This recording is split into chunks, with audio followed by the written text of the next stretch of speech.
All right, we're going to take a look at this parts kit. This is a G Kit. This is an example of the kind of kits we used to get back in the early 2000s, 2005 and 6, right after the end of the assault weapons ban, when getting into building AKs was just starting to cook. And this is basically how a G Kit, a Romanian G Kit, would have been purchased. And I sold the wood on this kit, the furniture, to a friend of ours in Detroit, Patriot in the Dark.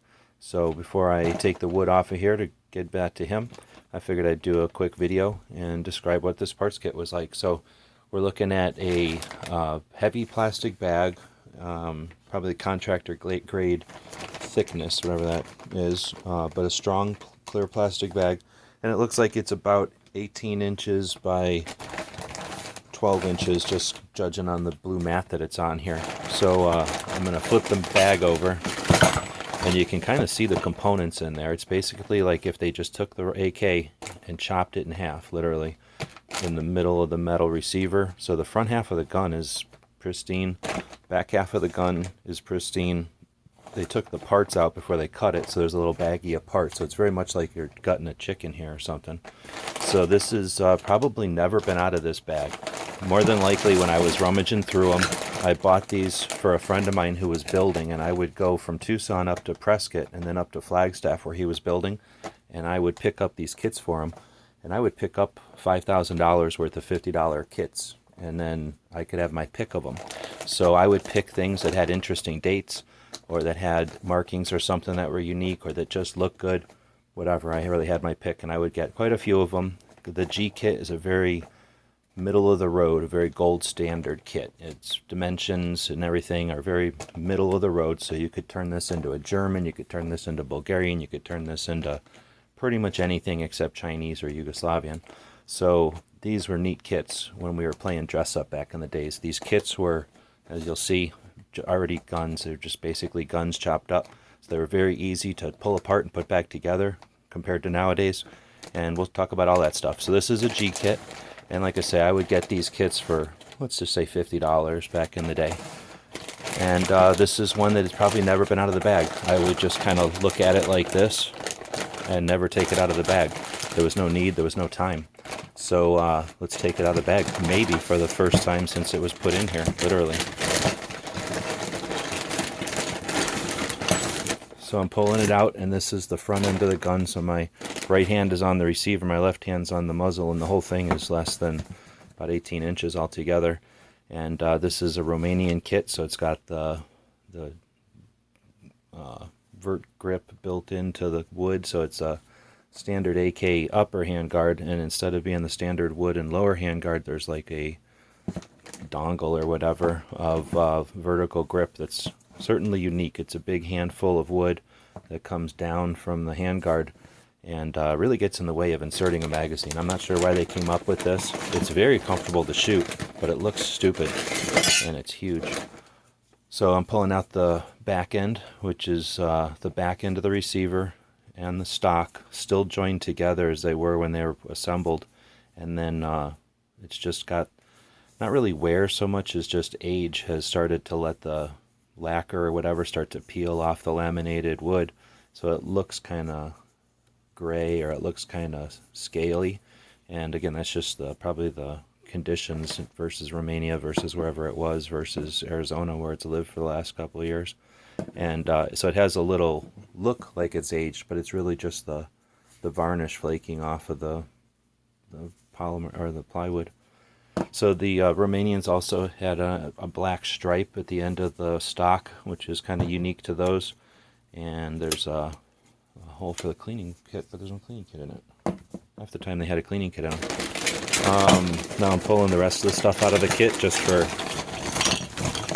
shits and giggles. So the kit is probably going to be worth something now. Last time I sold one of these, it was worth something. I'm not sure what I'm going to do with this kit, but like I say, Patriot bought the furniture off of it, so I'll give him this Bakelite pistol grip, which is the waffle pattern and the kind of smooth edges, and cool Bakelite kind of bolted pattern, I guess.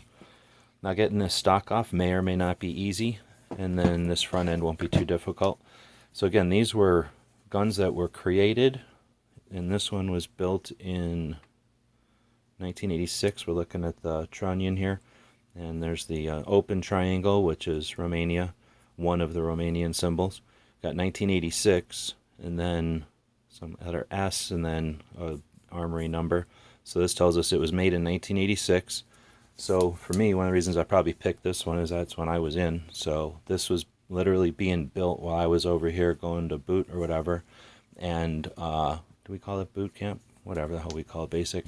And this thing was being built, and it got built. It got put into an arsenal, from what I understand, very similar to Lord of War. Just kind of set on a rack for a certain number of years.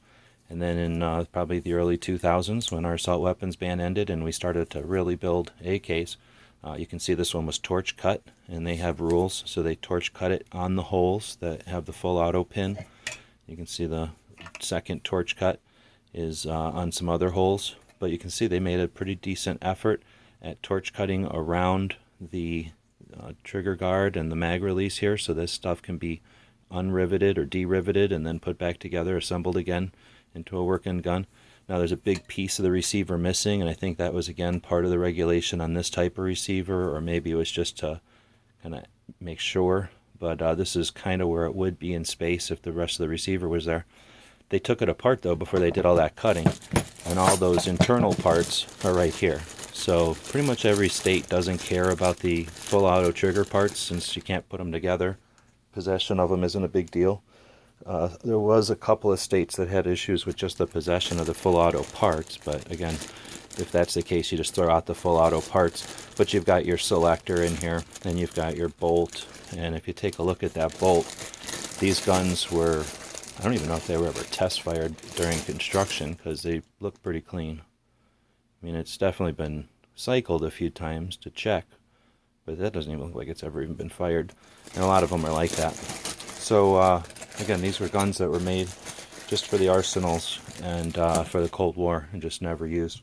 Chopped up, sent over here, and then purchased in bulk for very little money. So what was neat about them is because they were just chopped here in the middle of the receiver, where really it would just been trigger parts and the magazine well, you've got a perfect chamber. You got the barrel and the trunnion. So this piece of metal that's the receiver is wrapped around is called the trunnion.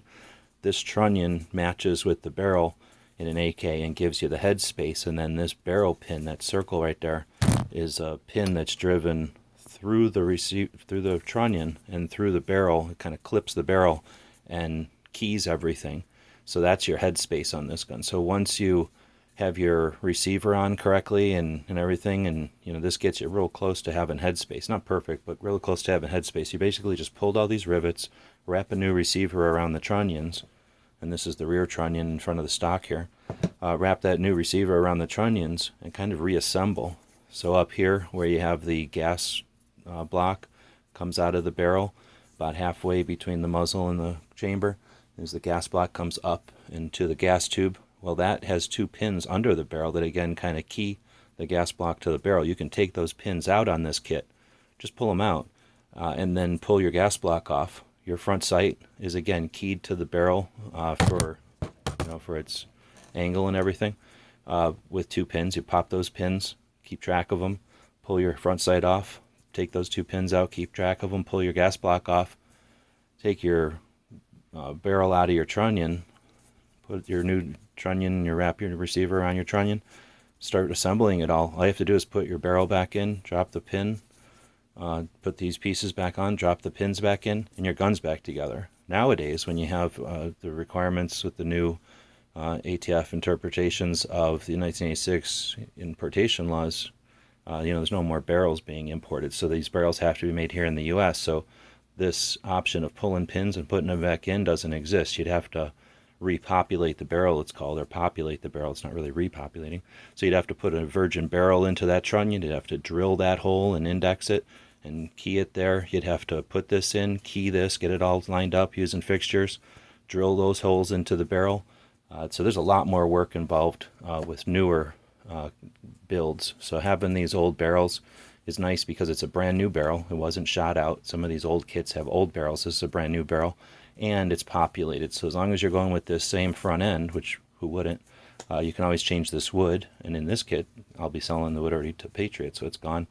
You could put any wood on here. You could put German wood on here, Bulgarian wood, Egyptian wood, pretty much anything except for, you could definitely put Russian. You could even put Chinese wood on it. It might not fit good. You have to whittle it a little bit.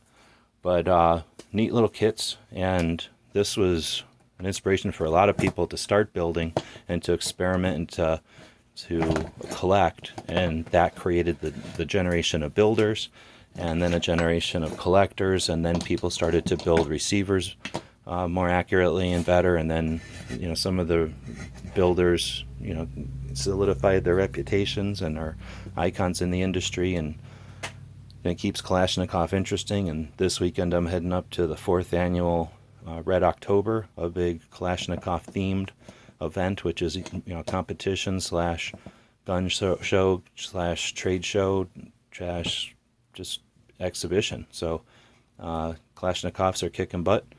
This parts kit is going to Patriot in the Dark. Thanks for helping to support the tour, and hope you enjoyed a look at a G Kit. If you want to grab these, good luck.